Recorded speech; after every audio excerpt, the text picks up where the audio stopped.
YouTube, there is no firearms in this video. Welcome back to the Low-Key AirgunArt YouTube channel. In this episode, we will be reviewing the Beeman Chief 2. This review was made in collaboration with AirgunArcheryFun Canada. Make sure to check them out if you need anything airgun related in Canada. This rifle is available in a combo with the hand pump if you want to save a little bit of money and get everything at once if you are just starting in PCPs. I've been testing those two rifles for a little bit more than 1 year, so now I know the good and the bad about them, and I will share that with you. I had a little issue with my pump after about 1 year and a fair bit of abuse, but Vivor does seem to be pretty responsive for their customers and warranty. One thing though, I was a little bit over the 1 year warranty, so that was a bit more complicated, but they seem to stand behind their products even though it takes a bit of time to chat with them. Anyways, this is not what the video is about, but this is the pump that comes in the combo. It is a 3-stage 4500 PSI, so you can fill pretty much anything you want. It is also available in a 3000 PSI and a 2000 PSI version and two different stocks, the synthetic and European hardwood stock, as you can see there. Let's read the description on AirgunArcheryFun. This quality air rifle is an amazingly affordable alternative to other high-cost PCP air rifles. Using compressed air as its power source or pre-charged pneumatic air rifles use no spring, making it practically recoilless, which makes the air rifle more accurate and much easier to use. There is no breaking the barrel. You only need to pull back the bolt, load the pellet, and shoot. The Chief PCP air rifles are very versatile. They are lightweight, shorter air rifles, which makes the air rifle much easier to carry around. Beeman is sure you will enjoy the unique shooting experience with your PCP air rifles. The last sentence is a bit weird, but that's about it. From what I can see on the website, depending of which one you get and if you do get the combo or not, it is around $299 to $380.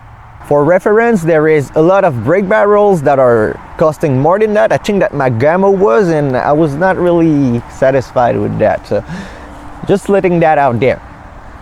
The field pressure is either 2000 or 3000 PSI max. I will personally recommend you this one, and I will tell you why later. Both the Plus S and the regular 2000 PSI version are not regulated, but they do have power adjustments in the back of it. Beeman only claims 800 FPS with those rifles, and both will do easily 900 FPS with 14.3 grain solo points. Of course, the 3000 PSI version is a little bit more powerful, but I did not really find a use for it. This one has been performing better since the beginning. So for the shot count, I believe this is a 136cc tank, but you get around 20 very good shots on this one, maybe another 10 or 15 okay ones.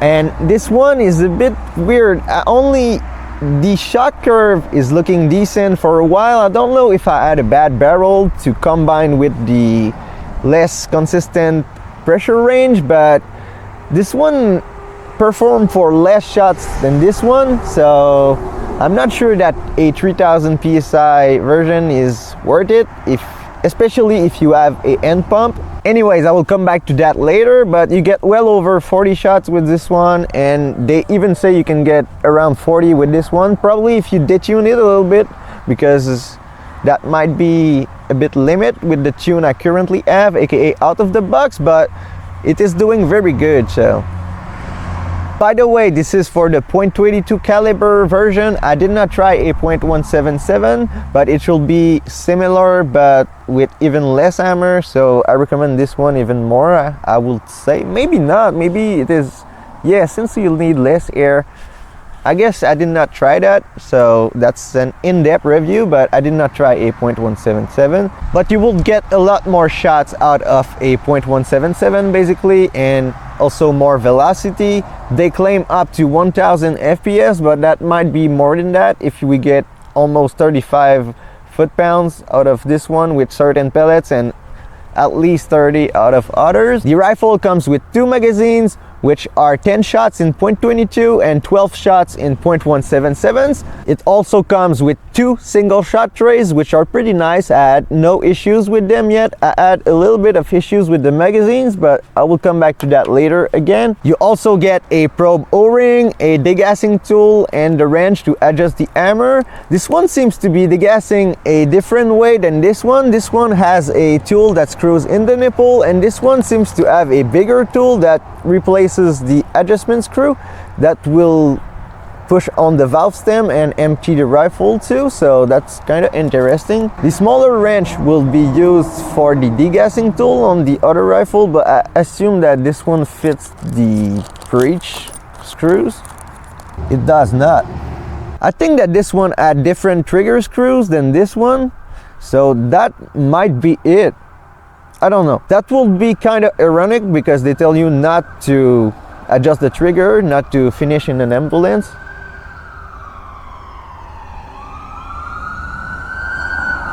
The rifle is around 8 pounds and I really like the size and the feel of them. The wood stock is a little bit shorter up front and the synthetic stock is a little bit bulkier, but they seem to be about the same weight. It does not mention if they are ambidextrous or not, but they seem to be fairly comfortable. They don't have a major cheek piece leaning on one side, so I assume it will be kind of fine for both, but the bolt is on the right side like most rifles. One big advantage of the synthetic stock is the included sling mounts. That's pretty cool. The wood stock does not have that. You could technically put some yourself, but you know, the overall length is around 39 inches with the Canadian muzzle. The LDC might add 1 or 2 inches, I don't really know. The barrel itself is around 22 inches. It comes with decent fiber optic sights. I believe that those are the same on the QB78 Deluxe and a few other of their products, but on the Canadian model, since we cannot have the LDCs, you pretty much have a pistol front sight on there, which makes it fairly loud. It is a bolt action rifle and you can off cock it like that to insert your magazines and whatever, and then not have to decock it. But I think I cocked it while I did that, but you know, if you pay attention you can not cock it and do that. I can see, yeah, it is not. You know, you can decock it also by holding the bolt and pressing the trigger. A few details about the bolt: you do have to cock it pretty far to make it really cock. That's a bit confusing at first, but you get used to that. One other thing that people don't seem to be a fan of, and I personally don't really care after trying it myself, but the bolt jumps, and I've not seen a difference if I held it down, so I don't think that's a real issue. By the way, none of them come with an accessory rail. This is a Spears custom part barrel band. He also sent me this that only attaches to the tube and you don't need to remove the barrel basically. So you can check him out if you need anything custom made. But what I really wanted to say is that they come with a barrel band, and basically I snapped this one trying to tighten it harder. So I definitively recommend tightening that to less than 10 pounds or so. If you don't give it too much trouble, the barrel band should work fine, but I believe that this was different on the first QB Chief. If someone knows, tell me if this was metal or not. The QB Chief one also had the QB78 style breech, but I believe it is a bit shorter, so not compatible. Also, I believe that it did not have an LDC even in USA, but don't quote me on it. I'm doing a QB Chief 2 review. On top of it, you have a dovetail rail to put a scope on. I'm not a huge fan of how the safety works. It is a bit hard to get off in a pinch and a bit noisy,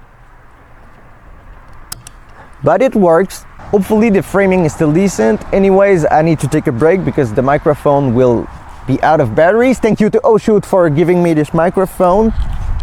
The trigger on those is the same as a Gauntlet, as a QB78 and a few others, and it is really not bad. It can easily go down to 1.5 pounds, maybe less than that, but I don't recommend going way less than that because that can be dangerous. To finish with, this rifle has a 30-day warranty from AirgunArcheryFun, so that's a good thing because Beeman is not always super responsive. I will take a little break before the microphone dies and I will be back. I'm back, the microphone is full of battery. We are now ready to continue this review. I'm pretty much done with the technical features of this rifle, but I forgot to say that both have a rubberized butt pad, but they have different ones. It's kind of cool. It works. Those don't have recoil, so it's pretty comfortable both ways.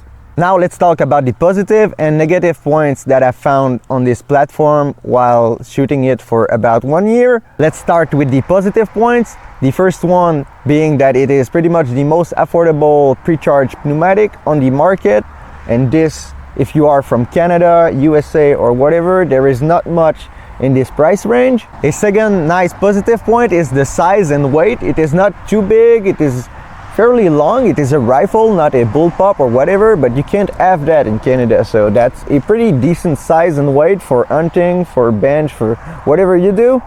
I had this rifle for more than 1 year and this rifle for a few months, and none did leak air for all of this time, so they don't leak. This leads to another nice point. Those are very easy to work on. I did post a video installing / adjusting a regulator in this one, but this kind of did not work out. I blew seals in the regulator and I did not fix that yet. I don't know if it will play with that much because yeah, but good. I had pretty good 50-meter accuracy with both, but this one seems to shoot better. I don't know if this one had a barrel issue or if it is only the 3000 psi feel, but I still had pretty reasonable groups with this one for a budget rifle. This one is just awesome though. Another thing that I like a lot is that they give you 2 magazines and 2 single shot trays, so if you have issues with that or want to load up more pellets, you can. Another good thing about the magazines is that you don't need to preload them to insert the pellets. You just start right there and then crank it. One other thing that I like about it is that there is only a few O-ring sizes and very few parts that can break. AirgunArcheryFun does have valve stems and stuff, so I don't think much more than that can go wrong on those rifles. So yeah, you can fix it for the most parts and it is very easy. By the way, this rifle is about the same as a Barra 1100Z. So Barra does have available parts in the USA that will fit on those if you have issues. They don't seem to be willing to ship in Canada, but yeah. Now let's start with the negative points. The few issues that I had are mixed in there. The first one would be that the magazines are fully made of plastic and can wear out. I had issues with one of them after a whole summer. I did shoot a few 100 shots before having any issues, but I believe that it also did cause more wear on my probe bolt O-ring, you know. By the way, the Humarex Gauntlet magazines will fit in there and might be a bit tougher plastic, especially where they clip onto the barrel. I don't really know, I've not tested this one much yet, but Maple Custom products also offer replacement high capacity magazines and regular 10-shot mags, and it also has a very nice one-shot tray. You can flip that like that, insert the pellet in there, and that's pretty cool, okay, but that's enough. By the way, those 3D printed magazines are working very good yet, and Maple is working on a Beeman specific one because there is a bit of different tolerances, so those should be even better in the future. One other thing that I had to include in there is that the barrel band is plastic, and I did snap one by trying to over tighten it. That's my fault, but don't do that, or you know. One other known issues about this platform is that the probe O-rings can wear out. O-rings are fairly cheap, but that's still annoying when it happens, especially if you are shooting at a rabbit during the only day that you are hunting. Let's follow with the other most popular point. The bolt is jumping a bit when you shoot, but it doesn't seem to affect anything. After that, being a budget rifle made in China, there might be a few assembly line / quality control shortcuts. I had a breech burr in this brand new one, and I did check this one and it was a bit weird. So check your breech at least when you get those, or you might have further issues with probe O-rings, magazines or whatever. But this one had the breech burr and had a pretty bad one, and it shoots great. So if you take a few seconds to check that, you might save a lot of issues and have a pretty good rifle for a low price. One other thing that I want to mention about the assembly line shortcuts is that if your barrel is crooked, your barrel bend or barrel might not be the problem. The breech itself might be installed wrong, even though you might think that's not possible. If you torque the screws, like if you start with one too much, it will twist the barrel one way or another. So if you do take it off or do think your barrel is crooked, you might have to align it by taking off the breech. And that's a bit hard to do with the plastic barrel bend. It is way easier when you have a aftermarket one like that you can remove, align the barrel and then put back on. But yeah, the breech will align the barrel, and that's a very long negative point and more of an explanation. Anyways, when I got this one, the breech was a little bit crooked and the barrel was not perfectly aligned. I don't think that any of those negative points are big enough to make you not get one of those, but if you don't like the magazines, you might want to get the first version of the Chief that doesn't even have magazines at this point. The very last negative point is that Beeman does not really have the best customer service. In fact, they never answered me when I asked them a question. The good thing is, I'm here for you, so if you have questions, I might be able to answer. Thanks to AirgunArcheryFun for giving me this learning opportunity. Now that this is done, I will talk about my personal experience with both of those rifles and say which one I would get if I was you, based on this. While this one shot pretty decent out of the box, I struggled to get more shots out of it, aka enough shots to make it worth it. I always had a weird point of impact shift at one point. I'm not sure of why, but I believe that it is because of the hammer hitting harder. So basically at the beginning you get just enough to open the valve. At the end you get too much, so you only get good harmonics in the middle. This platform was designed for this 2000 PSI fill, so it seems to be a lot smoother, both while you listen at it and look at it on target. So I like this one a lot. To make it short, I can easily get 20 good shots out of this one, and I struggle to get 20 good shot out of that one for some reasons. The extra 1000 PSI air pressure does give you the opportunity to crank the hammer a little bit, but I did not find any pellets that make that worth getting this one. Meanwhile, this one has been so easy to figure out of the box. I did not even touch the trigger adjustments. I only touched it to know where it was at. It is right around 6 turn on the hammer spring. We get right around 900 FPS with 14.3 grains hollow points. So that's pretty good. We had very nice groups at 50 meter with that. The first 10 shots are very consistent. Then you get 10 good ones, and then you get 10 or 15 okay ones after that. That might show a bit on target at 50 meter, but if you shoot 25, you might not even notice that much. Overall, I think it is a great rifle. If you are on a budget and starting out in PCPs, you can get a pump combo for not too much money. Again, if you get the 3000 PSI version, it will be a bit harder to fill with a pump. A compressor might be better. The 2000 PSI version is easier to pump because you need to put less weight. More air pressure means more weight on the pump, and also you need less pumps because you will most likely empty less air, so less shot count, but also less air in general to put back in. So I personally prefer having less shots but more consistent ones than having a lot of shots but a very steep shot curve. So this one is really my choice. So like I said, it is the perfect rifle for a starter, but also for people that like to tinker. I took this thing apart a few times. You can do that multiple times in a day. It is very easy, and I like the idea of being able to fix my own rifle for cheap once it is out of warranty. You cannot find much cheaper in Canada, USA, or maybe even where you are at. I don't really know that. Tell me.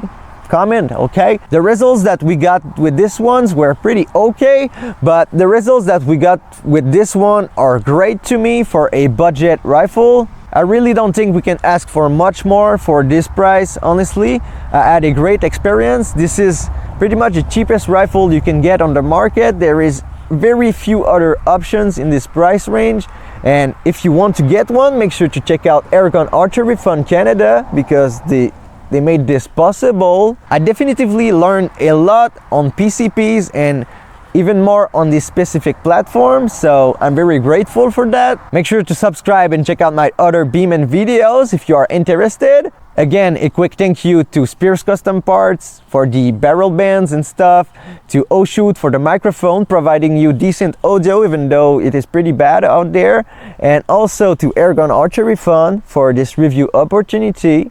And that will be it for today. Thanks for watching, and I will see y'all in the next one.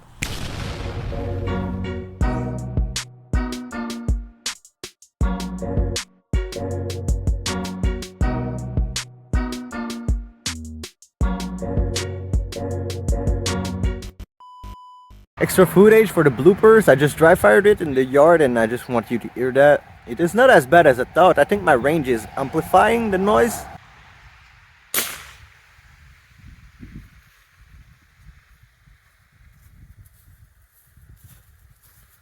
I mean, it is loud, but it is not very loud. I mean, it sounds like a and not like a bang, so I still can't shoot that in my yard here, so cut, Canada. A few details about the bolt. You do have to cock it pretty far to make it really cock.